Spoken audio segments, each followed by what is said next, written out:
Good morning, Algebra 2. Today we're going to start chapter 3. So we're going to start by talking about monomials. And you guys have seen these before. You've been seeing monomials and polynomials for years. But now we're going to actually explain what they are and talk about when it's a monomial or polynomial and when it's not. So a monomial is a number or a product of a number and variables, and it must be whole number exponents.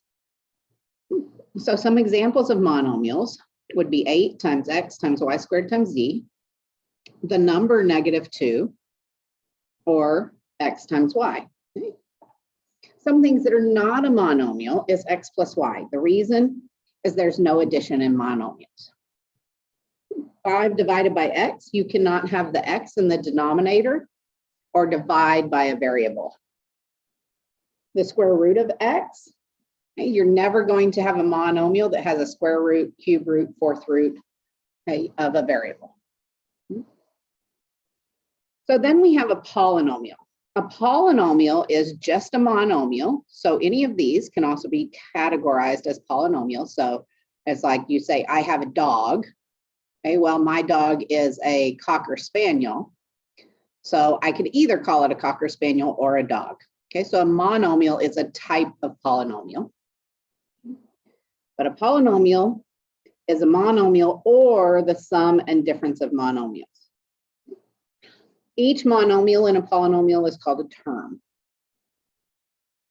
Because a monomial only has one term, it's the simplest of polynomials. So here's some examples of polynomials. The number 2. It's a polynomial, it's also a monomial. 8 times x times y squared times z. It's a monomial, it's also a polynomial. 3 plus 2x plus x squared. This is a monomial, added to another monomial, added to another monomial. So this is a polynomial. Some things that are not polynomials would be 3 to the x power. The reason is because you cannot have a variable in the exponent's place. Not for it to be a polynomial anyways. We will talk about some other times when that does happen. Okay, 1/2 times the square root of x. Once again, the square root of x does not mean it's a monomial. 5x to the -3rd power. Well, x to the -3rd power is really the same thing as 1 over x to the 3rd power. And remember, you cannot have a variable in the denominator. And same thing here, we can't have the variable in the denominator. Now let's talk about a degree of a monomial. So the degree of a monomial is the sum of the exponents of the variables in that monomial. So here we have x to the 4th. So our variable is, or our exponent, sorry, is 4. So this is a 4th degree monomial. 12. And we have no variable, which means we have no exponent. So this is a 0th degree. 4 times x, that's x to the 1st power. So that's a 1st degree. And x to the 3rd, y to the 4th, that's a 3 and a 4. And because this is a monomial, there's no addition or subtraction, I have to add those two exponents together. When we're talking about degrees of polynomials, where we have addition and subtraction, we're going to take, and let's look at an example here, x to the 3rd, y to the 4th, plus x to the 4th, plus 4x, plus 12. You guys have seen things like this before. But now, in order to figure out my degree of this polynomial, I'm going to find the monomial or the term with the highest degree, and that's my degree of my total polynomial.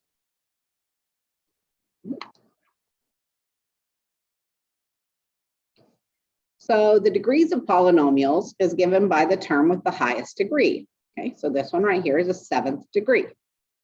We can classify a polynomial based on its degree. So you guys have seen these for years once again. A constant, a degree of 0, a linear, a degree of 1, quadratic, a degree of 2, cubic, a degree of 3, quartic, a quarter, degree of 4, and quintic is a degree of 5. So some things to look at here. A constant is just a number. A linear, your parent function, is f of x equals x. Let's look at this. How many zeros or x-intercepts are there? There's 1. How many relative min and maxes? In other words, how many times does this thing go up and down? 0. Okay, so relative min maxes is 0. This quadratic function, our parent function, when it's centered right here, is f of x equals x squared.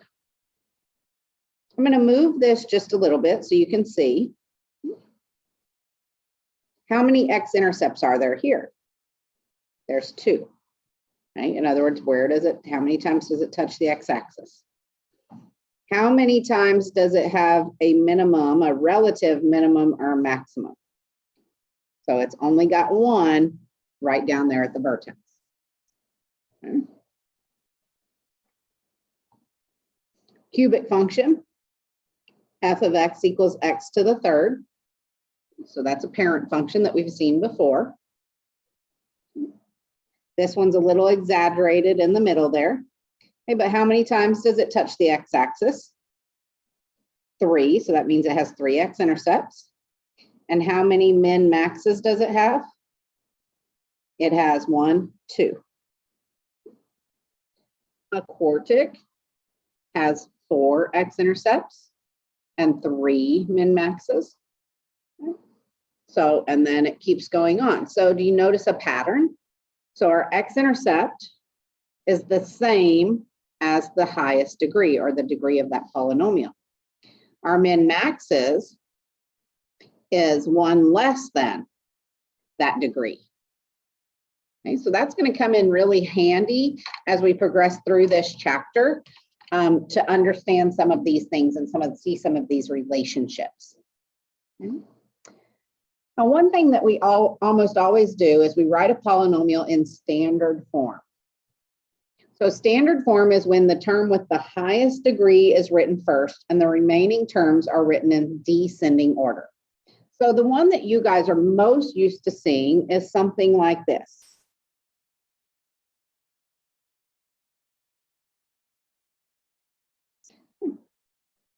So that is a quadratic. It's a parabola. Okay. Something you guys have seen. So it starts with our highest degree, and then it goes to our next highest degree, and then it goes to our next highest degree. And it doesn't matter if it's a 20th degree, it would have to go x to the 20th power, x to the 19th power, x to the 13th power. It's okay to skip some, okay, but it would have to go down, okay, from left to right. The leading coefficient is the coefficient of the term with the highest degree. So in a polynomial, that's our a value.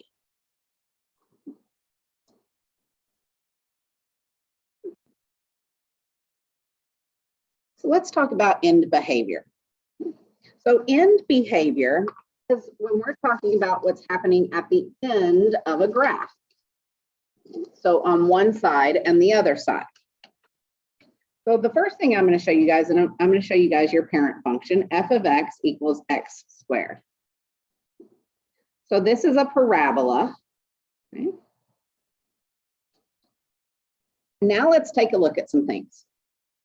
As my x values get smaller and get closer and closer to negative infinity, my y values go up and get closer and closer to positive infinity. On the other side, at the end, my x values get bigger and bigger, and they get closer to positive infinity to the right, and my y values get further and further up or closer to positive infinity. Let's look at our parent function, f of x equals negative x squared.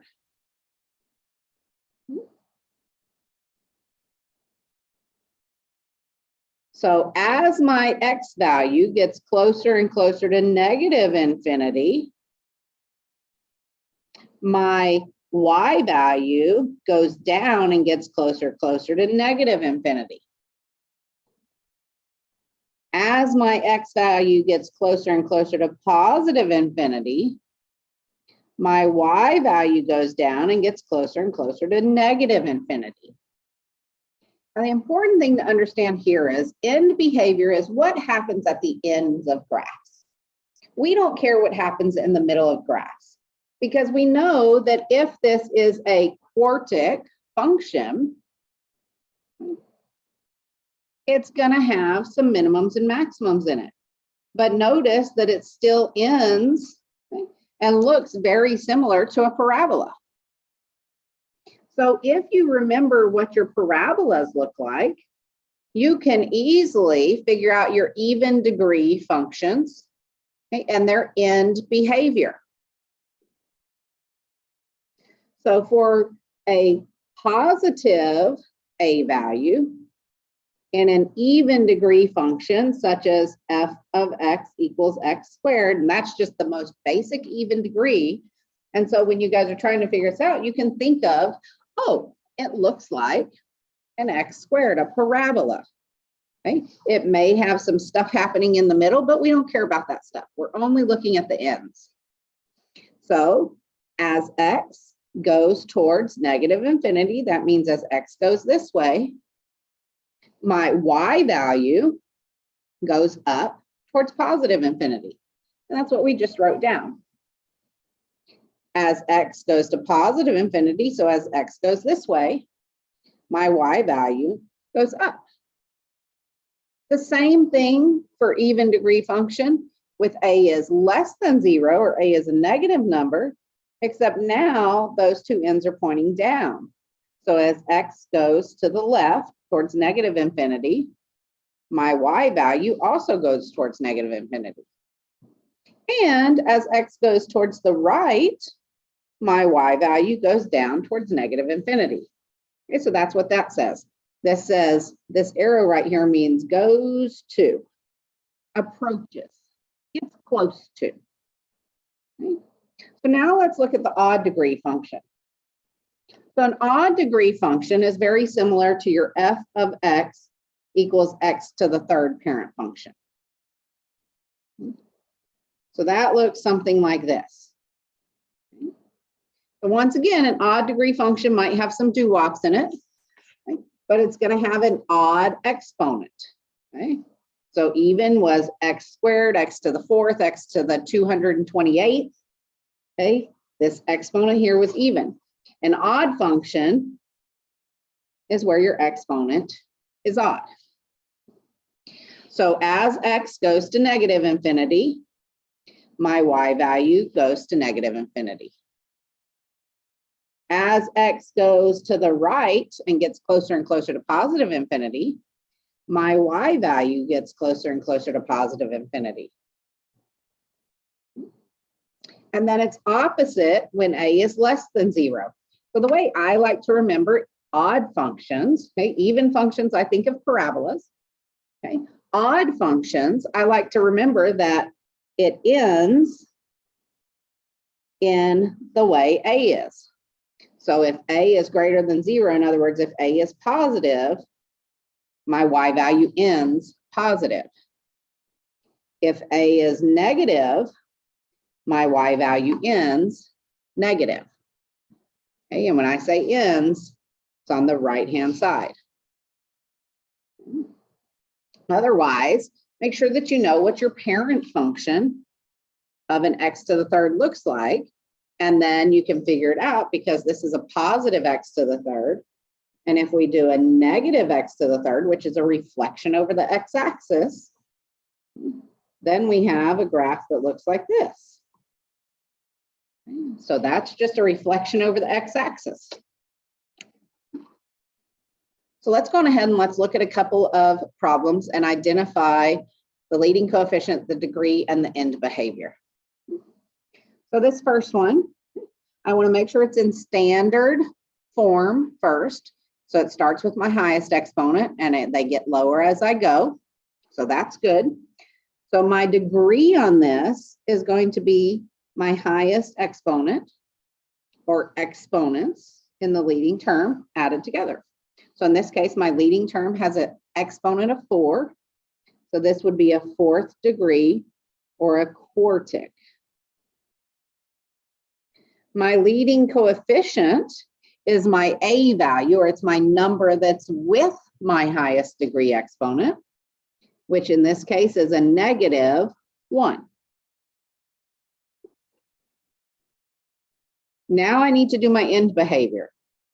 So this is even and it's negative. So I'm going to think, okay, it looks like a parabola, and it looks like a parabola where my A is negative, which means that the ends are pointing down. I didn't connect it in the middle because once again, there's some stuff going on in there, but I don't know what exactly yet. Because you guys haven't gotten that far in learning that yet. So now my end behavior, as X approaches negative infinity, that's always going to be given to you, which way we're going with our X value. So in other words, as we go to the left, what happens to our Y value here? Our f of X, or our Y value, approaches negative infinity. Now let's look at the other side. So as X gets closer and closer to positive infinity, our Y value, or our f of X, gets closer and closer to negative infinity. Going ahead and look at this next one. So this one says 2x to the third plus 3x squared minus 1. So the first thing, it's in standard form. My degree is my highest exponent, which is 3, or third degree. And a third degree means that it's a cubic. My leading coefficient is the number that's with that term with the highest exponent. So that's going to be a 2. So this is an odd. My A is positive. So the way I like to remember these, if my A is positive, it ends in the positive, and that means it always starts in the opposite direction. Odd functions always start and end in the opposite directions, Y values. So now we're always going to start as X goes to negative infinity. Okay, so as X goes that way, my Y value is going down. So my f of X equals negative infinity. And then as X goes to the right and goes towards positive infinity, my Y value goes up towards positive infinity.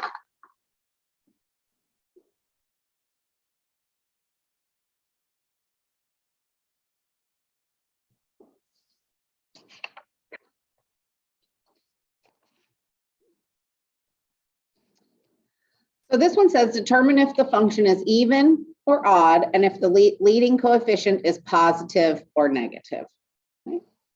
So the first thing I'm going to look at to determine if it's even or odd is it starting and ending in opposite directions or the same directions? Well, it's starting down and ending up, which means it has to be odd. And when it's an odd function, I always look at my ending or my right-hand side.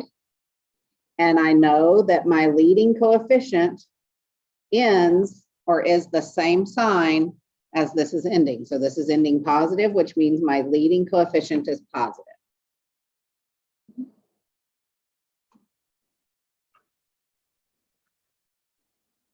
The next thing we're going to look at is graphing on a calculator.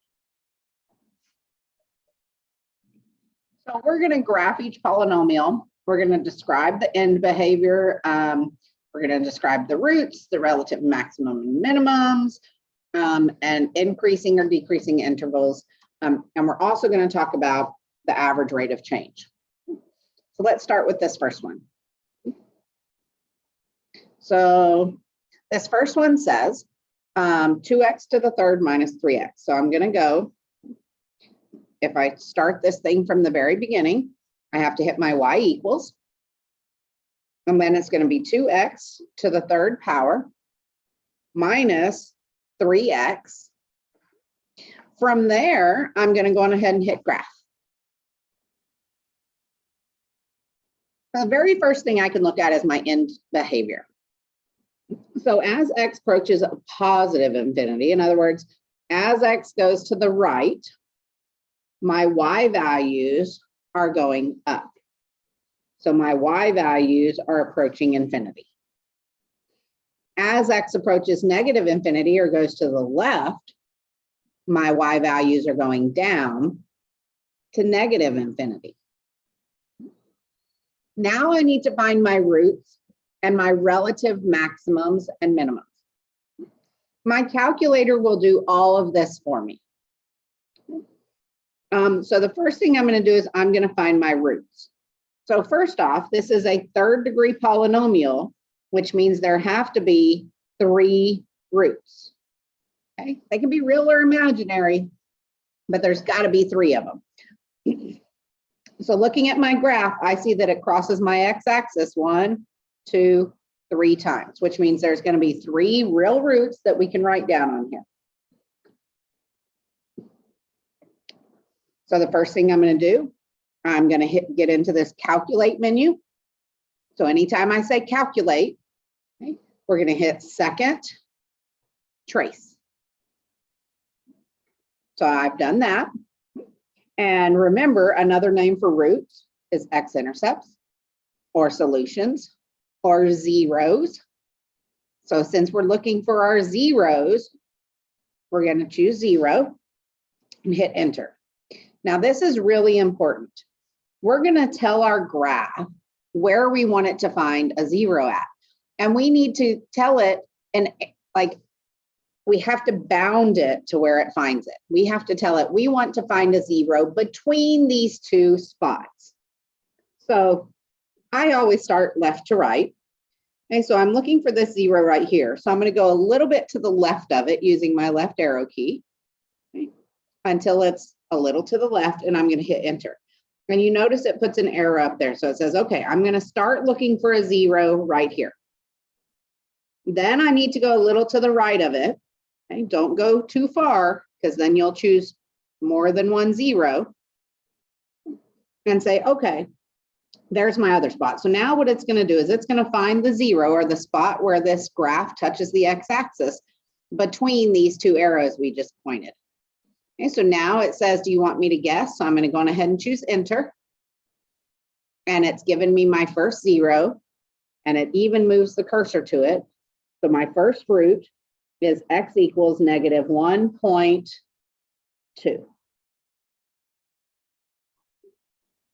Now we know there's 3 of them, so I need to find the other 3. So I'm going to go to second, calculate, choose my 0. Now I'm going to move my arrow so that it's a little bit to the left of this one right here in the center. Hit enter. And then it says right bound, so I'm going to move my arrow so it's a little to the right of this 0 in the center. I'm going to hit enter. And then it says, do you want me to guess? Hit enter again. So my second 0 is at 0, 0. Okay. I'm going to do it one more time to find my last 0. So now I'm looking for this one right here. So I'm going to move my arrow until my cursor is a little bit to the left of it. Then I'm going to move my cursor, hit enter. Then I'm going to move my cursor until it's a little to the right of it. And I'm going to hit enter. And then it says, do you want me to guess? Yes, I do. So hit enter. And I get 1.2. Now I need to find my relative maximums and relative minimums. So remember from chapter 1 that relative maximums and relative minimums are inside the graph where it hits a high spot or a low spot.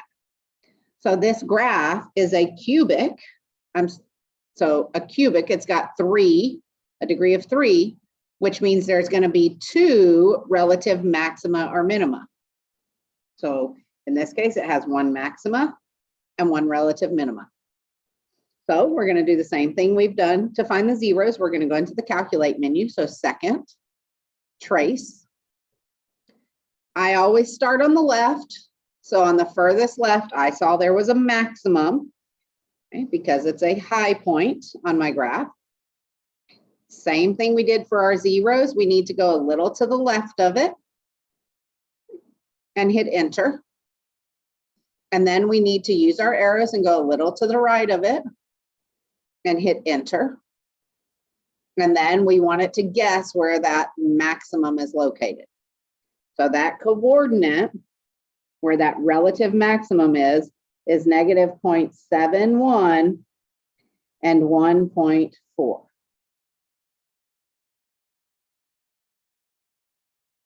So now we need to find our relative minimum. So that's going to be this spot right here. So we're going to go second, trace to get into our calculate menu. We're going to choose minimum, hit enter. Okay, we're going to go a little to the left of that minimum and hit enter. Then we're going to go a little to the right of the minimum and hit enter. And then hit enter so it will find it for us. So my minimum is at 0.71 and negative 1.4. Okay, so the numbers are almost the same, but they're a little bit different. So now we need to look for increasing intervals and decreasing intervals. So increasing intervals are where my slopes are going like this, and decreasing intervals are where my slopes are going down. So the first thing I'm going to do, I'm going to use these points that I have, and I'm going to sketch a graph of this. So I know that my x-intercepts are at negative 1.2, 0, and 1.2. I know I have a maximum somewhere right in about here, and I have a minimum right about here. So I'm just going to sketch this thing. Okay, there's my sketch. So now I need to find my increasing intervals. So my increasing intervals are always going to go from a min to a max. Okay, it's where my slope is positive. So from here to here, my slope is positive. And then it's positive again from there all the way to there. And remember, these graphs keep going. So my increasing intervals, my first one, starting on the left to right, from what x value does it start a positive slope? From negative infinity. And it stops its positive slope at the x value where my maximum is. So my maximum is at negative 0.71. Then we have another interval here where it's increasing. It starts at my minimum, which is an x value of 0.71, and it continues to positive infinity because it keeps going and going and going. So remember, when I'm talking about intervals, I'm talking about x values or a domain where something is happening on my graph. For my decreasing intervals, I'm decreasing from my maximum to my minimum. So this is always from a max to a min. So my decreasing intervals here would be from my x value of my maximum, which is negative 0.71, to my x value of my minimum, which is 0.71. It's one of the reasons we find maximum and minimums. And we're going to do one more thing on here. We're going to do average rate of change. Average rate of change is slope. So between 2 points, that's my y2 minus y1 over x2 minus x1. It's my rise over my run. You're always going to be given an interval to find your rate of changeover. So in this case, we're going to go from, let's go from 0 to 2. And then let's find the average rate of change from 2 to 4. Okay. So what that means is that I want to find my rate of change from x equals 0 to x equals 2, which is somewhere up here.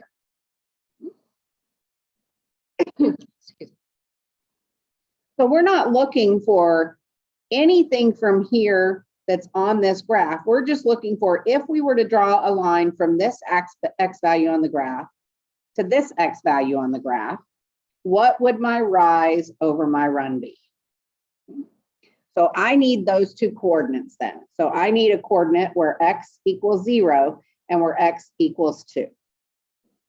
To do that, I'm going to go into my table here. So I'm going to hit second graph to get into my table. And my first value I said was 0. So I'm going to scroll back to 0. Yours may or may not look exactly like mine. So my coordinate is 0, 0. At 2, my coordinate is 2, 10. So now I'm going to find the slope between those 2 points. So 10 minus 0 over 2 minus 0 equals 10 over 2 equals 5. So what that means is, if I draw a line from this point straight to that point, I'm going to get a rise of 5 and a run of 1. And because I sketched this graph, it may not look exactly like it on the graph.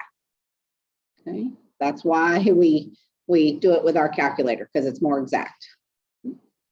But now I still have to find the interval from 2 to 4. So that means I'm going to find where x equals 2 and x equals 4. I'm going to find 2 points. So I have the point 2, 10. I'm going to use my graph to find the point where x equals 4. So that coordinate is 4, 116. So now I'm going to find that slope. So 116 minus 10 over 4 minus 2 equals 106 over 2, which is 53. So what that means is, from my x equals 2 to my x equals 4, somewhere way up there, okay, way up my page here, is going to be a rise of 53 and a run of 1. So I'm going to go up 53 and over 1. Okay. So then you can tell where this graph is steeper, where the average rate of change is different. So let's go on ahead and take a look at this next problem. So this next problem, we're going to go to y equals, clear out what we've got in there. Okay. We're going to do x to the 4th power. So x to the, that's a little caret key there, 4th power minus 8x squared plus 1. And we're going to graph it.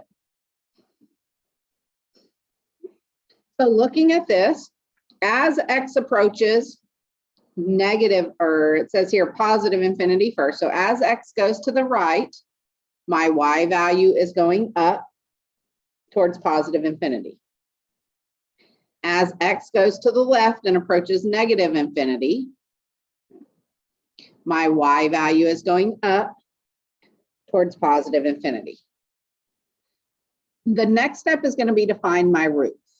So the first thing I need to know is that there's 4 roots. It looks like there's only 3. So let's start by finding the 2 that we can clearly see crossing right here and right there. And then we'll go from there. Okay, so I'm going to go second, trace to get into calculate. I'm going to calculate as 0. I'm going to scroll, Sometimes it'll disappear from your screen. Okay, but that's okay, as long as you know you've passed it. Hit enter. Now I need to scroll a little to the left of it and hit enter. Then I want it to guess, and that's at negative 2.8.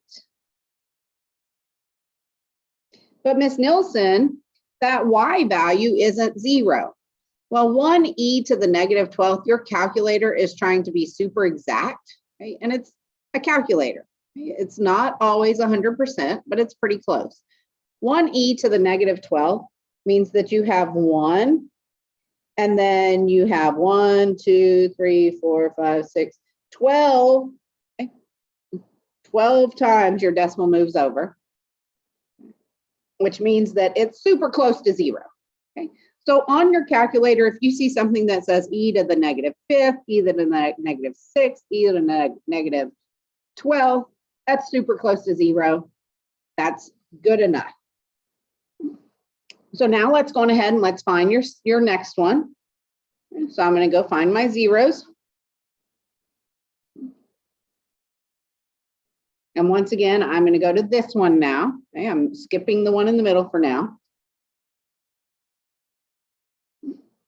So I'm a little bit to the left of it. I'm a little bit to the right of it. And I hit enter. And see, so here it says negative 3e to the negative 12. So once again, a super small number. Okay, so that x value is 2.8.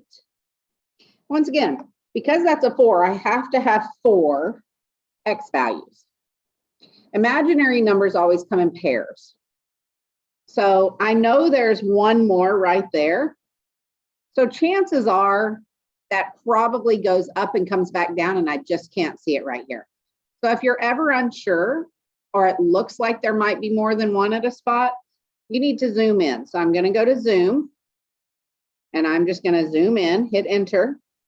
Okay. You can move your cursor. So my cursor is wherever it was where I last left it. So I want to move it really close to that spot that I'm looking at, okay, which is right there, right at 0, 0. And I'm going to hit enter. And now it's going to zoom in. And now you see there really are 2 zeros right there. There's one on either side. So now let's go on ahead and let's graph this, or let's find our zero. So we're going to do second calculate, and we're finding that 0. So same thing, we're going to go a little to the left of it, enter. We're going to go a little to the right of it, hit enter, and we want it to guess, and we get negative 0.36. Here, negative 0.4. Let's find the next one. So second, calculate 0. We're going to go a little to the left of it, hit enter. We're going to go a little to the right of it and hit enter. And then hit enter again for it to guess. And we're going to get 0.36. This just happened to be the same numbers on either side. It doesn't always work out that way. So now let's go on ahead and let's find our relative maximums and minimums. So for this, I need to go on ahead and zoom back out. So I'm going to go zoom. And the best way to do is number 6. Okay, so you can either push the number 6 or scroll down to it and hit enter. And it's going to zoom me back out to where I was before. Now, you don't have to actually see the minimums and maximums to find them. But if you want to zoom out some more, you just hit zoom out and then hit enter again. Okay. And you see that made it super big. Okay. So sometimes that's worth it, sometimes it's not. I like just zoom standard. Okay, so that takes your window from negative 10 to 10 and negative 10 to 10. So now my relative maximum, my second calculate, I'm going to find my first maximum, which is my only maximum. It's right there. I'm going to go a little to the left of it and hit enter. I'm going to go a little to the right of it and hit enter. And I get the coordinate 1.937e to the negative 6. So, you know, that is super close to 0. And my y value is 1. Now I'm going to find my minimums. So I have 2 minimums. I have one over here and one over here. So this looks like a big W. Once again, I said you don't have to be able to see it. So I know that if my cursor's right there, it's to the left of it. And then I'm going to get my cursor right up around here, okay, so that I'll know it's to the right of it. Okay, so now I can see it's to the right of that minimum, and I'm going to hit enter. And then I'm going to ask it to tell me. So that's going to be negative 2.15. And if I find my other minimum,